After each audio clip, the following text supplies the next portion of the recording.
माता पार्वती बहुत गुस्से में थी और भगवान शिव के आने की प्रतीक्षा कर रही थी। शाम को भगवान शिव लौटे तो उन्होंने माता पार्वती को गुस्से में देखा। क्या बात है देवी पार्वती, आप बहुत क्रोधित दिखाई दे रही हैं। क्रोध न करूं तो और क्या करूं स्वामी, आप तपस्या में और अपने अन्य कार्यों में इतने व्यस्त रहने लगे हैं कि आपने मेरी ओर तो ध्यान देना बिल्कुल ही बंद कर दिया है। जाइए, मैं आपसे बात नहीं करूंगी। अरे अरे देवी पार्वती, इतना क्रोध, क्या करूं? बहुत सारे कार्य थे जिन्हें करने में वक्त लग गया। पर स्वामी, आपने मुझसे विवाह किया है, आपको मुझे भी तो वक्त देना चाहिए, पर आप बिल्कुल भी समय नहीं देते हैं। आपको पता है ना, मैंने प्रातःकाल आपको क्या कहा था कि आप मुझे भ्रमण के लिए लेकर जाएंगे, पर आपने वो वादा पूरा नहीं किया।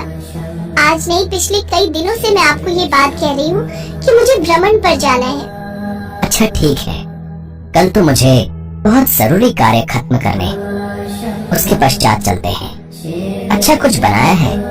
बहुत जोरों की भूख लग रही है।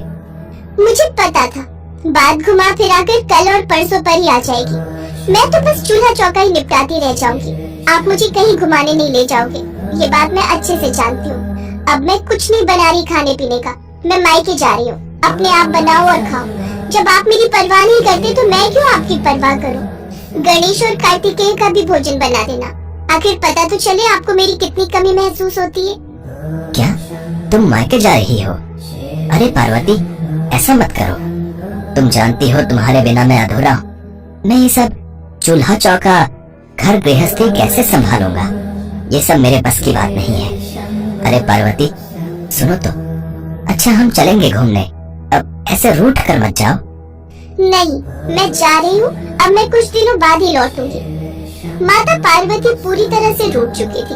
भगवान शिव जानते थे अब वो कुछ दिनों के बाद ही जब खुद उदास होंगी तो लौट आएंगी, पर कब ये नहीं पता था। माता पार्वती मायके चली जाती है और घर की और बच्चों की सारी जिम्मेदारी अब शिव जी पर आ जाती है। भूख लगी है, भूख। पिताश्री जल्दी जल्दी भोजन लाइए, भूख से मेरे पेट में दर्द हो रहा है। मुझे भी बहुत जोरों की भूख लगी है पिताश्री, जल्दी से भोजन लाइए। हाँ हाँ ला रहा हूँ। नंदी जरा मेरी मदद करो, मैंने रोटियां तो बना ली हैं, तुम बस मेरे साथ बच्चों को देने में मदद करो। ठीक है प्रभु। पिताश्री ये आलू की सब्जी है या पानी की सब्जी? इसमें आलू तो कहीं दिखाई ही नहीं दे रहे, केवल पानी ही पानी दिखाई दे रहा है। नहीं नहीं, आलू की सब्जी है, देखो खाकर, बहुत स्वादिष्ट बनी है। पिताश्री रोटियां तो जली हुई हैं, एक भी रोटी ऐसी नहीं जो हम खा सके, आपने सारी रोटियां जला दी। कार्तिकेय भैया, लगता है माताश्री की अनुपस्थिति में हमें तब तक ऐसा ही भोजन मिलेगा जब तक कि वो लौट नहीं आती। प्रभु सब्जी में नमक ज्यादा हो गया है। नंदी जो बना है चुपचाप खा लो, मैं वैसे ही बहुत परेशान हूँ। ये सब काम सचमुच पार्वती इतनी आसानी से कैसे संभाल लेती है, मुझे अभी तक समझ नहीं आ रहा। मेरे लिए तो ये घर के काम करना असंभव है, ये गृहिणी ही कर सकती है। पार्वती की कमी बहुत महसूस हो रही है। कुछ देर बाद गणेश जी और कार्तिकेय खेलने के लिए चले जाते हैं। इधर शिव जी बहुत परेशान थे, उन्हें माता पार्वती की बहुत याद आ रही थी, इसलिए उनका कहीं भी मन नहीं लग रहा था। दैत्यों को जब ये बात पता चली कि शिव जी कैलाश पर्वत पर बिल्कुल अकेले हैं, तो फिर वो कैलाश पर आक्रमण करने के बारे में सोचने लगे। इस समय महादेव की शक्तियाँ क्षीण हैं, क्योंकि खबर मिली है कि पार्वती उनसे रूठकर मायके चली गई है। फिर तो हमारे पास अच्छा मौका है, शिव जी को बंदी बनाकर हम कैलाश के साथ साथ पूरी सृष्टि को जीत सकते हैं। हाँ चलो फिर हम कैलाश पर आक्रमण बोल देते हैं। इस समय वैसे भी पार्वती शिव से नाराज है, तो शिव की शक्तियाँ तो वैसे ही कमजोर हो गई होंगी। दैत्य भगवान शिव से युद्ध के लिए तैयार हो गए। उधर शिव जी बहुत परेशान थे। देवी पार्वती, तुम रूठकर मायके चली गई हो, तुम्हारे बिना कैलाश बिल्कुल सूना हो गया है, तुम्हारे बिना सब कुछ अधूरा है। मैं भी तुम्हारे बिना बहुत अधूरा हूँ, लौट आओ पार्वती। गणेश और कार्तिकेय भी तुम्हें बहुत याद कर रहे हैं और मुझे भी तुम्हारी बहुत याद आ रही है।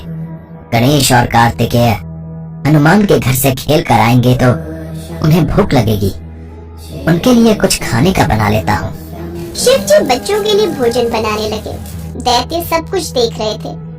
मौका अच्छा है, चलो कैलाश पर आक्रमण कर दो और शिव को बंदी बना लो। आक्रमण! तभी माता पार्वती आ जाती है। स्वामी कहाँ हो? ये देखो, मैं कुछ दिनों के लिए मायके क्या चली गई, आपने घर पर ध्यान देना बिल्कुल छोड़ दिया। क्या करूं पार्वती, तुम्हारे बिना मैं अधूरा हूँ। तुम चली जाती हो तो मेरी शक्तियाँ भी क्षीण हो जाती हैं, इसलिए मुझसे कभी भी रूठ कर मत जाना।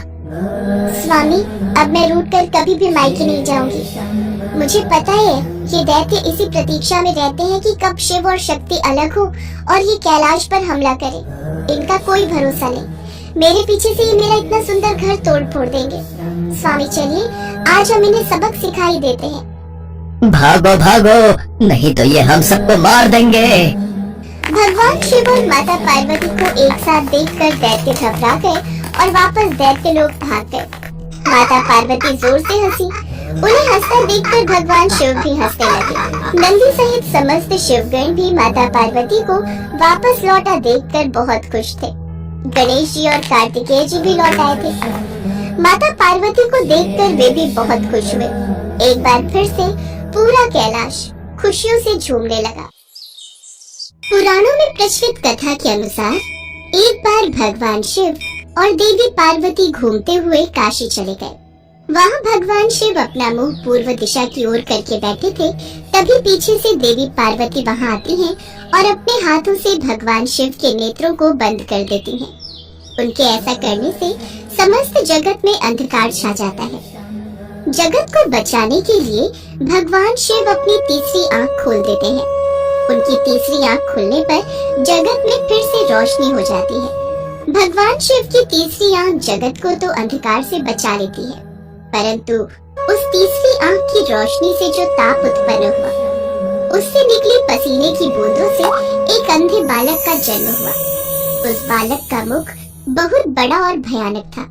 बालक को देखकर देवी पार्वती घबरा गई। प्रभु, ये बालक कौन है? ये कहाँ से उत्पन्न हुआ? देवी पार्वती, ये हमारा ही पुत्र है। ये बालक पसीने की बूंदों से उत्पन्न हुआ है। आपने अकस्मात ही मेरे नेत्रों को बंद कर दिया, इसलिए सृष्टि की रक्षा के लिए मैंने अपने तीसरे नेत्र को खोल दिया, जिस कारण रोशनी के ताप से पसीने की बूंदें धरती पर गिर गईं और इस बालक का जन्म हुआ। अंधकार में पैदा होने के कारण ये बालक अंधक नाम से जाना जाएगा। कुछ समय बाद हिरण्याक्ष नाम के असुर ने पुत्र पाने के लिए भगवान शिव की घोर तपस्या की। शिव जी उसकी तपस्या से प्रसन्न होकर उसके समक्ष प्रकट हुए और उससे वरदान मांगने के लिए कहा। तब हिरण्याक्ष बोला, भगवान, मुझे एक पुत्र की कामना है, कृपया मुझे पुत्र प्राप्ति का वरदान दें। हे हिरण्याक्ष, तुम्हारे भाग्य में संतान सुख नहीं है, पर मैं तुम्हें अपने अंश से जन्मे हुए पुत्र अंधक को वरदान के रूप में तुम्हें देता हूँ। आगे चलकर तुम्हारा ये पुत्र महापराक्रमी और महाबलशाली होगा। हे शिव शंकर, आपके अंश से जन्मे पुत्र को पाकर मैं धन्य हो गया। ये कहकर भगवान शिव ने अंधक को हिरण्याक्ष के हाथों में दे दिया। हिरण्याक्ष अंधक को लेकर खुशी खुशी अपने राज्य लौट गया। तभी देवासुर संग्राम छिड़ गया और भगवान विष्णु द्वारा हिरण्याक्ष मारा गया। हिरण्याक्ष का बड़ा भाई हिरण्यकशिपु छिपकर भाग निकला। हिरण्याक्ष के मरने के बाद राजमहल में अंधक की उपेक्षा होने लगी। उसके अन्य चचेरे भाई और संगी साथी उसे चिढ़ाने लगे। इससे अंधक दुखी रहने लगा। एक दिन उनके व्यवहार से तंग आकर वो तपस्या करने निकल पड़ा और एक निर्जन वन में पहुंचकर ब्रह्मा जी की साधना में लीन हो गया। तप करते हुए उसे कई वर्ष बीत गए। उसके तप से प्रसन्न होकर ब्रह्मा जी प्रकट हुए और उससे वर मांगने को कहा। हे पुत्र, मैं तुम्हारी तपस्या से प्रसन्न हूँ, मांगो, तुम्हें क्या वरदान चाहिए? हे ब्रह्मदेव, मुझे ऐसा वर दीजिए कि मेरा अपमान करने वाले मेरे सभी भाई मेरी दास्ता करें, मेरे दिव्य नेत्र हो जाएं और मेरी किसी के द्वारा मृत्यु न हो। हे दैत्यराज, तुम्हारे नेत्र दिव्य हो जाएंगे, तुम्हारे सारे भाई भी तुम्हारी दास्ता स्वीकार कर लेंगे, किंतु काल चक्र का नियम है कि कि मृत्यु से कोई अछूता नहीं रह सकता। तो फिर ऐसा ही वरदान दीजिए कि मेरे शरीर से निकले रक्त की एक एक बूंद से मेरे जैसे पराक्रमी वीर उत्पन्न हो जाएं, और मेरा अंत तभी हो जब मैं अपनी माता पर कुदृष्टि डालूं। तथास्तु। तथास्तु कहकर ब्रह्मा जी अंतर ध्यान हो गए और अंधक वरदान पाकर नेत्रवान बन जाता। वरदान प्राप्त करके वो बेहद अत्याचारी हो गए।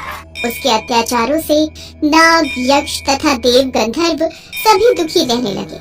वे सब ब्रह्मा जी के शरण में पहुँचे, किंतु ब्रह्मा जी उन्हें कोई आश्वासन नहीं दे सके, क्योंकि अंधकासुर उन्हीं के वरदान स्वरूप ये उत्पात मचा रहा था। सभी देवता भगवान शिव के पास पहुँचे। हे शिव शंकर, ब्रह्मा जी के वरदान से अंधक ने चारों दिशाओं में उत्पात मचा रखा है। हमारी रक्षा कीजिए प्रभु। आप सब निश्चिंत रहिए, अंधकासुर को उसके पाप का दंड मैं अवश्य दूंगा। शिव पार्वती मंदराचल पर्वत पर ठहरे हुए थे। तभी अंधक अपनी सेना के साथ मंदराचल पर पहुंचा।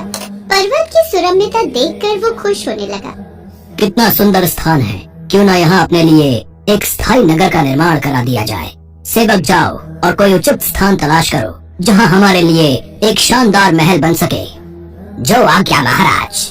आज्ञा पाकर सेवक उचित स्थान की खोज में निकल पड़े। कुछ दूर जाने पर उन्होंने भगवान शिव और देवी पार्वती को देखा।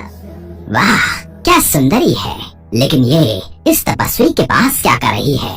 इसे तो राजमहल की शोभा होना चाहिए। चलकर महाराज को सूचित करते हैं। चलो चलो, महाराज को बताते हैं। क्या सुंदरी इस पर्वत पर? जाओ और उस सुंदरी को उठाकर मेरे पास ले आओ, और उसके साथ जो तपस्वी पुरुष है उसे कह देना कि मैं दैत्यराज अंधक का दूत हूँ और उनके लिए इस सुंदरी को ले जाना चाहता हूँ। दूत पुनः उसी स्थान पर जा पहुँचा। उसने अंधक का आदेश उन्हें कह सुनाया। इस पर भगवान शिव क्रोधित हो गए। अंधक ने सेना एकत्र की और आक्रमण कर दिया। इस सुंदरी को मैं अपने साथ लेकर ही जाऊंगा। अंधकासुर, कहीं ऐसा ना हो मेरे क्रोध की अग्नि से तुम जल जाओ। घनघोर युद्ध छिड़ गया। भगवान शिव त्रिशूल से प्रहार करते रहे, किंतु उनका हर प्रयत्न विफल हो रहा था।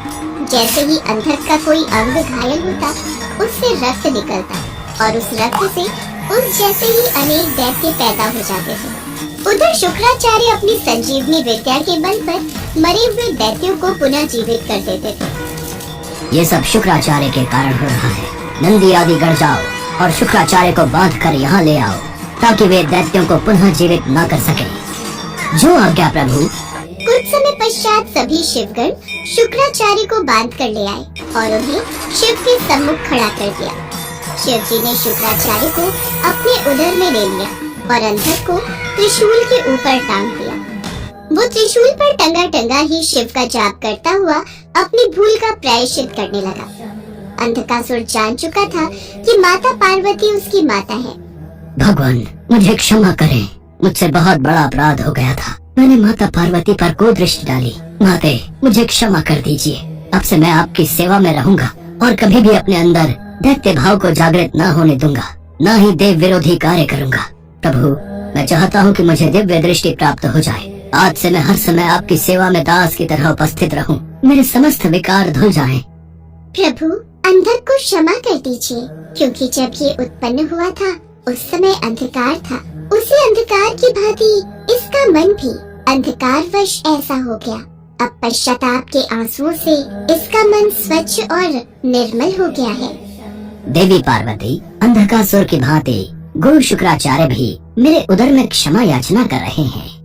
हे शिव शंकर, हे भोलेनाथ, मेरा अपराध क्षमा कीजिए। मुझे अपने उदर से बाहर निकालिए प्रभु, मुझे क्षमा कीजिए।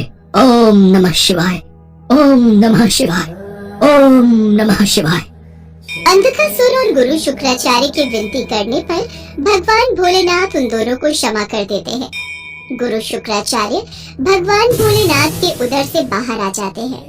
इसके पश्चात अंधकासुर को क्षमादान देकर भगवान भोलेनाथ अंधकासुर को अपने शिव गणों में स्थान देते हैं और अंधकासुर भगवान भोलेनाथ और माता पार्वती की